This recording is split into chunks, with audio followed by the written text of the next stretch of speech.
आता आधीच आपला व्यापार कमी आहे.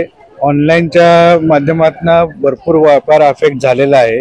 काही मोजके अधिकारी यांना हाताशी धरून हे प्रशासन हे असे अटी किंवा हे जे लादत आहे एकदम चुकीचं आहे. व्यापाऱ्यांना कृपया वेटीस धरू नये, त्यांच्या तुम्ही एक सामंजस्याची भूमिका घ्यावी. तुम्ही आम्हाला प्रोत्साहन दिले तर आम्ही नक्कीच तुमच्या विकासाला हातभार लावणारा आमचा वर्ग आहे.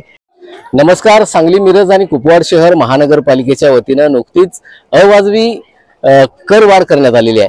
परंतु या करवाढीला अनेक सामाजिक संघटना, पक्षीय संघटना आणि नागरिकांचा तीव्र विरोध आहे. या संदर्भात बोलण्यासाठी आपल्याबरोबर सांगली व्यापारी महासंघाचे काही प्रतिनिधी आहेत आणि त्यांच्या प्रतिक्रिया काय आहेत या करवाढी विरोधात हे आपण जाणून घेणार आहोत. नमस्कार. काय नक्की प्रतिक्रिया तुमची राहणार आहे व्यापारी म्हणून? आता आधीच आपला व्यापार कमी आहे. ऑनलाईनच्या माध्यमातून भरपूर व्यापार अफेक्ट झालेला आहे. त्यामुळं आहे त्या लोकांचे आम्हाला पगार भागवताना आणि रोजचे खर्च चालवताना आधी त्रास व्हायला आलाय. आणि शिवाय यात अवाजवी घरपट्टी वाढवल्यामुळं त्यामुळं आम्हाला याचा अधिक भुर्दंड आणि शिवाय इतके टॅक्स झालेले आहेत सरकारने लावलेले प्रत्यक्ष अप्रत्यक्ष रूपातले, आणि हा एक त्यातला आम्हाला भुर्दंड फार अन्यायकारक वाटतो. त्याच्यामुळं त्या मानाने जे कर वाढवतात त्या मानाने आम्हाला नागरी सुविधा काय मिळत नाही. इथं व्यापार पेठेत टॉयलेट्स नाही आहे, सिक्युरिटी नाही आहे, CCTV कॅमेरेज नाही आहेत.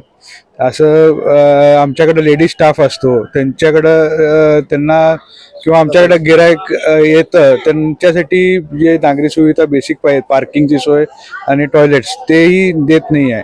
आणि तरी पण ह्याच्यात एक घरपट्टी वाढ आहे. मग ते हे आम्हाला अन्यायकारक होईल.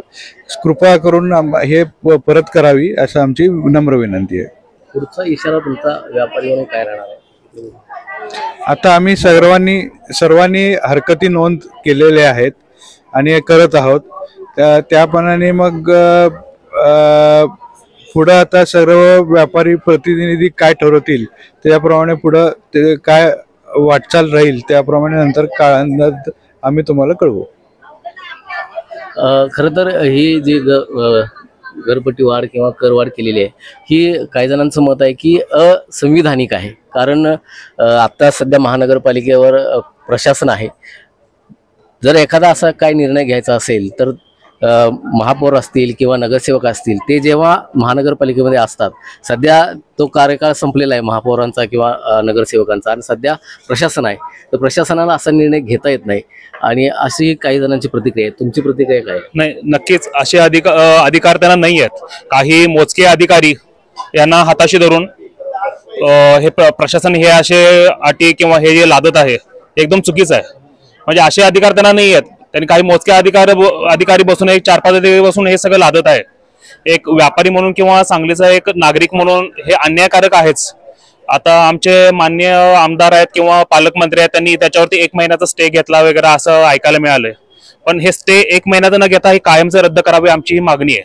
एक व्यापारी म्हणून पण एक नागरिक म्हणून पण हे अन्यायकारकच आहेत. काही जणांचे बाथरूम काउंट केले गेले आहेत त्यामध्ये, काहींना मालकांना भाडेकरू म्हणून दाखवलेलं आहे त्यामध्ये, किंवा पोर्च पण त्यामध्ये काउंट करून दाखवलेला आहे, किंवा आवाजावी वाढ केलेली आहे त्यामध्ये. आम्हाला हे यामध्ये काहीही मान्य नाही. हे पूर्णतः माघार घ्यावी ही आमची पूर्ण मागणी आहे. व्यापारी महासंघातर्फे आम्ही एक छोटं आंदोलन आज केले आहे की ती बिलाचे आम्ही फाडून त्याचा निषेध केलेला आहे. प्रशासनाने वेळीच जागृत होऊन यामध्ये लक्ष घालून ते माघार घ्यावी, नाहीतर एक तीव्र आंदोलन व्यापारी महासंघातर्फे करण्यात येईल याची प्रशासनाने काळजी घ्यावी.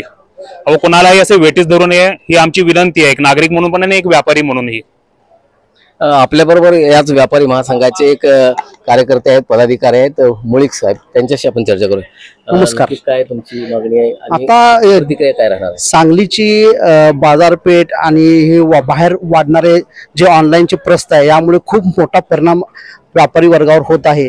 रोजचा रोज दैनंदिन खर्च, दुकानचे बाकी लागणारे सगळे अत्यावश्यक वस्तूंच्या गरजा, ह्या सर्व काही भागत नसताना हा अन्यायकारक जे वाढ आहे ही कुठेच नाही आहे. आणि हे आश्चर्यकारक आहे, कारण का ही एवढ्या पटीनं वाढवलेली आहे ती कुणालाही मान्य न होणार आहे.